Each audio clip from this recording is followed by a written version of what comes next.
चलिए इस वीडियो में हम समझने वाले हैं वृत्त के इन सभी पॉइंट्स को। मतलब वृत्त क्या है, त्रिज्या क्या है, परिधि क्या है, व्यास क्या है, छेदक रेखा किसे कहते हैं, स्पर्श रेखा क्या है, जीवा क्या है, चाप क्या है। इन सभी को इस शॉर्ट वीडियो में हम कवर करने वाले हैं। इसलिए आप इस वीडियो में बने रहें। बस 2 मिनट में ये पूरे पॉइंट्स को मैं समझा दूंगा। अगर आप चाहते हैं कि मैं इसका लॉन्ग वीडियो बनाऊं तो आप मुझे कमेंट में अवश्य बताइएगा। अगर 100 कमेंट आते हैं तो मैं अवश्य इस पे बहुत ही डिटेल्स में और सभी के डिफिनेशन के साथ मैं इस वीडियो को एक्सप्लेन करूंगा। लेकिन मैं चाहता हूं कि मैं अभी इसे 2 मिनट के अंदर आपको ये पूरे पॉइंट्स समझाने की प्रयास करूं। मुझे उम्मीद है कि आप इस वीडियो को अच्छे से देखेंगे और समझेंगे भी।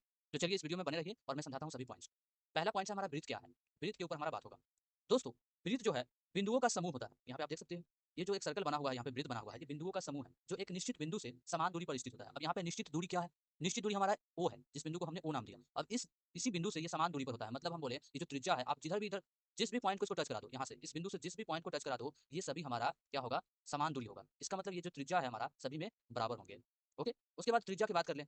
इसकी जो केंद्र बिंदु है, जिसको हम ओ नाम दिए हैं, केंद्र बिंदु से वृत्त के किसी एक बिंदु को जब हम टच कराएंगे तो इसकी जो डिस्टेंस होगी यही हमारा त्रिज्या कहलाएगी, यानी कि आर कहलाएगी। ओके, उसके बाद हम बात करेंगे परिधि यानी सर्कमफ्रेंस के बारे में। एक वृत्त की परिधि वृत्त की लंबाई जो है 2 पाई आर के बराबर होता है। ये जो वृत्त है इसकी जो लंबाई, मान लो मैं इस वृत्त को इस पॉइंट से डट डट करके पूरा खींचने की कोशिश किया और यहीं पे आके वापस मिल गया, तो इसकी टोटल जो डिस्टेंस हुई ये हमारा 2 पाई आर के बराबर ही हुआ। इसका मतलब यह है कि परिधि को हम लिख सकते हैं 2 पाई आर। ओके, उसके बाद हमारा है व्यास।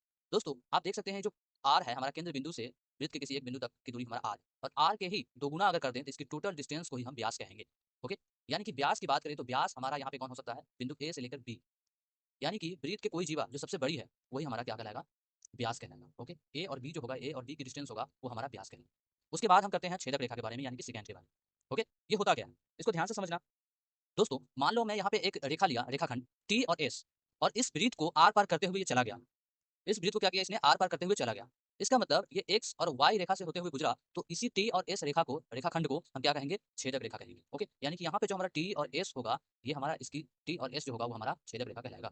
ओके, उसके बाद आता है स्पर्श रेखा। स्पर्श रेखा क्या होता है? जब वृत्त के किसी एक बिंदु से कोई एक रेखाखंड गुजरे, उसके द्वारा टच हुआ बिंदु जो है स्पर्श बिंदु, और वो जो रेखा है वो स्पर्श रेखा कहलाएगा। यानी कि मैं कह सकता हूँ कि यहाँ पे जो स्पर्श रेखा होगा वो पी से लेके क्यू तक होगा। पी से लेके क्यू तक की डिस्टेंस हमारा स्पर्श रेखा होगा, और यही पे हम बात करेंगे कि इसमें स्पर्श बिंदु कौन होगा? स्पर्श बिंदु। तो स्पर्श बिंदु जो होगा वो हमारा हो जाएगा के यहाँ पे। ओके, उसके बाद बात करेंगे हम जीवा यानी कि कोण के बारे में। जीवा इसका होगा क्या? देखना यहाँ पे, यहाँ एक बिंदु है हमारा एक्स और वाई। एक्स और वाई जो है ये हमारा जीवा कहलाएगा। हालांकि हम ए से लेके बी तक को भी जीवा कहेंगे, बट इसका नाम अकेले स्पेशल रखा गया वो है व्यास। ओके, तो यहाँ एक्स से वाई तक की जो डिस्टेंस है ये हमारा जीवा कहलाएगा।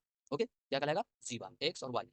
उसके बाद बात आता है दोस्तों हमारा चाप के बारे में, यानी आर्क। चाप होता क्या है ये समझो। चाप जो है ना वृत्त को किसी दो भागों में ये बांट सकता है। जैसे कि मैं बात करूंगा एक से लेके इस पॉइंट से डट डट हम करके ए वाई तक आए, तो ये जो डिस्टेंस हुआ ना ये हमारा आर्क कहलाएगा। आर्क हमारा दो पार्ट में बढ़ सकता है, एक तो लघु चाप और दीर्घ चाप। ओके, क्या कह सकते हैं यहाँ पे? चाप को हम लघु